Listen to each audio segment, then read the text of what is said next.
드디어 날짜가 확정되었습니다. 9월 1일부터입니다. 지금까지는 5천만원 예금 보호한도, 이제부터는 1억까지 오릅니다. 기존의 시중은행뿐만 아니라 상호금융권까지 모두 예금 보호 한도 똑같이 1억까지 상향됩니다. 그런데 1억까지 오르면 장점만 있는 것이 아닙니다. 단점도 있습니다. 그런데 이런 내용을 잘 모릅니다. 안녕하세요, 인프란트 타이거입니다. 그동안 은행 예금 보호 한도, 그러니까 은행이나 금융회사가 파산했을 때 내가 맡긴 돈, 이것을 지켜줄 수 있는 제도인데요. 얼마까지 지켜주느냐, 그것이 지금까지는 5천만 원까지만 지켜주겠다. 그러니까 돈을 아무리 넣어둬도 5천만 원까지만 지켜주지 그 외에는 지켜주지 않았습니다. 그러다 보니 많은 사람들이 여기저기 분산해서 돈을 나누어서 맡겨뒀는데요. 정말 불편한 내용도 많았습니다. 그렇지만 이것이 이제 9월부터는 완전 바뀝니다. 일반 시중은행뿐만 아니라 저축은행, 상호금융권까지 모두 바뀌니까 이제 내 통장 어떻게 정리하는 것이 맞는지 확인해 보셔야 되는데요. 자, 일단 내용부터 한번 살펴보겠습니다. 금융위원회에서 나온 보도자료입니다. 예금보호 한도 상향을 위해서 6개 법령을 개정하겠다는 내용인데요. 입법 예고 내용입니다.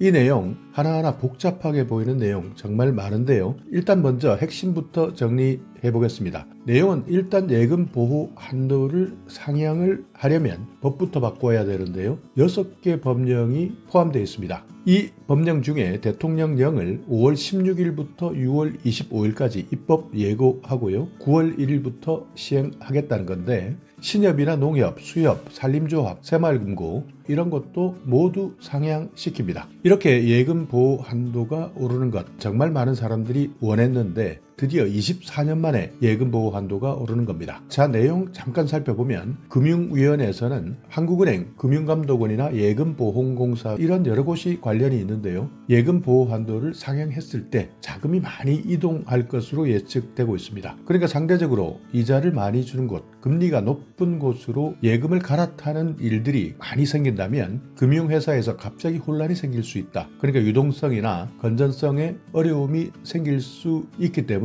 이런 내용들을 일단 먼저 모니터링 해보겠다. 그리고 이자만 많이 준다고 해서 저축은행이나 상호금융으로 예금이 무분별하게 들어가거나 또 대출이 일어나거나 이런 것들, 건전성에 대한 관리 방안도 함께 검토하기로 했는데요. 그러니까 예금 보호한다고 올라간다 하면 갑자기 많은 돈들이 이동한다. 만일의 사태들이 많이 생길 수 있기 때문에 이런 부분을 준비하는 데 걸리는 시간 약 3개월 정도 봐서 9월 1일부터 시행하겠다는 겁니다. 자, 그런데 예금자 보호 한도 1억, 이것이 맞느냐 아니냐 아직까지도 의견들이 갈립니다. 물론 많은 사람들이 예금자 보호 한도 이제는 시대가 바뀌었기 때문에 1억으로 상향하는 것이 맞다, 이런 여론이 지배적인데요. 지금 시대가 어떤 시대인데 5천만 원까지만 보호해준다, 말도 안 된다. 그렇기 때문에 1억 정도까지는 늘려야 금융소비자를 보호할 수 있다. 이 논리가 가장 탄력을 받고 있는 논리고요. 예금을 쪼개서 분산 배치하는, 그러니까 이곳저곳 분산해서 예치하다 보니까 정말 번거로웠다. 그렇지만 단점도 있다는 것, 많은 분들이 잘 모르고 있는 것 같습니다. 조금 더 구체적으로 한번 알아보겠습니다. 자, 첫 번째는 소비자를 보호할 수 있다. 더 많이 보호할 수 있다. 한도가 1억으로 상향되었기 때문에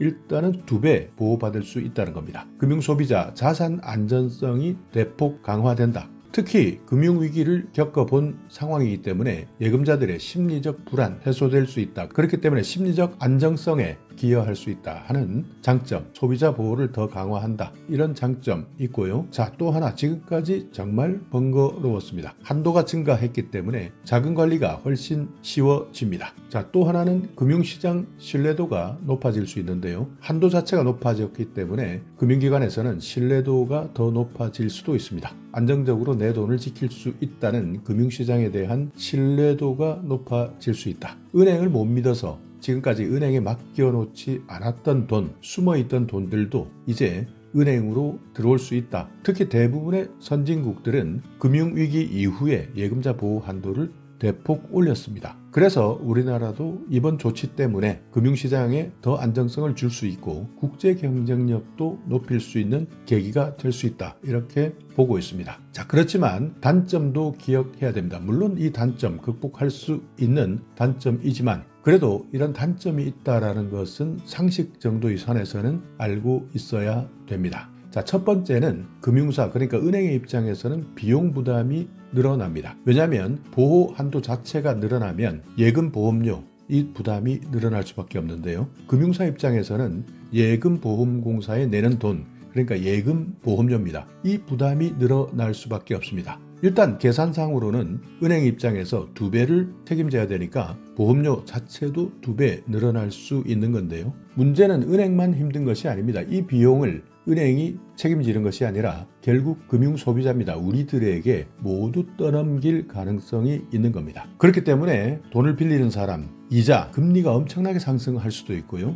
또 금융서비스 수수료가 오히려 인상될 수 있습니다. 그러니까 결국 많은 보호를 받기 위해서는 많은 보험료를 부담해야 되는데 이 보험료를 은행이 모두 부담하지 않겠다는 겁니다. 비용 발생에 대해서는 스리슬쩍 대출 금리에 넣어두거나 금융서비스 수수료에 조금씩 나누어 두면 소비자 입장에서는 잘 모를 수가 있지만 결국에는 이런 모든 부담이 금융소비자, 우리에게 올 수 있다는 것, 이 부분은 당연히 기억해 두어야 하고요. 자, 또 하나는 자금이 쏠린다는 겁니다. 대부분의 사람들은 은행 돈을 맡겨두면 요즘 이자 얼마 되지 않습니다. 그렇지만 금리가 높은 이자를 많이 주는 저축은행, 상호금융 이쪽으로 돈이 몰릴 수 있습니다. 그래서 결국 지금 현재 시중은행이나 대형은행에 있던 돈 갑자기 이자를 많이 준다는 저축은행, 상호금융으로 이동할 가능성이 크다. 그러다 보면 자금 불균형이 심화될 가능성이 높습니다. 그리고 PF입니다. 프로젝트 파이낸싱 같은 것을 주로 담당하는 금융권, 이런 곳에 자금이 집중될 가능성이 높은데요. 그러다 보면 오히려 자금 쏠림 현상 때문에 리스크가 커질 수도 있는 겁니다. 그리고 또 하나는 혜택의 불균형입니다. 실질적으로 우리나라에는 5천만 원 이하 예금이 대부분입니다. 그래서 한도를 상향했을 때 혜택은 고액 예금자, 그러니까 상위 10% 고액을 가지고 있는 예금자들에게 집중될 가능성이 크다. 그렇다면 이 정책이 과연 형평성에 맞느냐, 정책 효과가 모든 국민에게 골고루 돌아가느냐라는 형평성 논란도 있을 수 있습니다. 미국은 예금자 보호 한도 25만 달러입니다. 3억 5천만 원 정도 되고요. 영국은 8만 5천 파운드, 약 1억 5천, 일본은 1천만 엔, 약 9천만 원 정도 한도를 설정하고 있는데요. 이번 1억까지의 한도 상향, 미국이나 영국까지는 미치지는 못하지만 그래도 국제적 기준에 맞다 신뢰도를 높일 수 있는 계기가 될 것이다. 엉뚱한 걱정도 생길 수 있습니다. 내 통장 이제 5천만 원 한도가 아니라 1억까지 만들 수 있다면 우리가 평소 많이 걱정하는 보이스피싱인데요. 이 보이스피싱도 한 통장에 돈이 많이 몰리기 때문에 분명히 더 큰 피해자들이 나타날 수도 있고요. 정책이나 제도가 바뀔 때마다 이런 보이스피싱 일당들은 신종 사기 수법을 내놓기 때문에 이런 데 대한 대비도 필요합니다.